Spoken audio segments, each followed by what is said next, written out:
Maggie in front. Okay, behind the And we're doing a little walkthrough of Karen's lovely Beneath the Sea rolling spine album. And I've just done an assembly tutorial for the actual cover and things, which don't watch.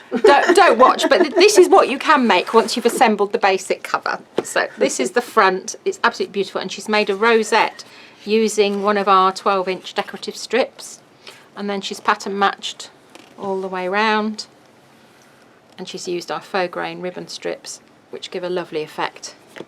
And then when you open it up, she's done a little pocket here.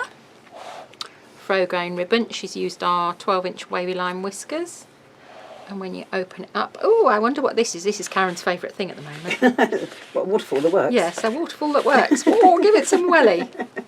Okay, so that's that one, and there's another one here.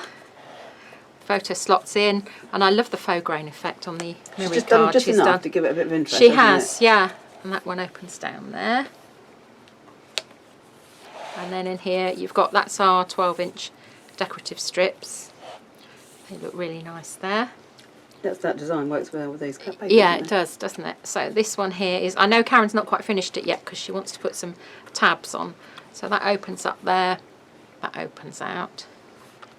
And then on this side, that opens up, that opens up. Oh, that's really effective, isn't it? You've got Take Me to the Sea and a different one there. Very nice.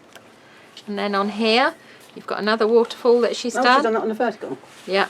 Oh, and it works again. And it works again. What a surprise. Okay. Of course it And then works. she's done another pocket there. And that is a beautifully decorated and finished album from our Karen. Thank you, Karen. Thank you, Karen. Bye.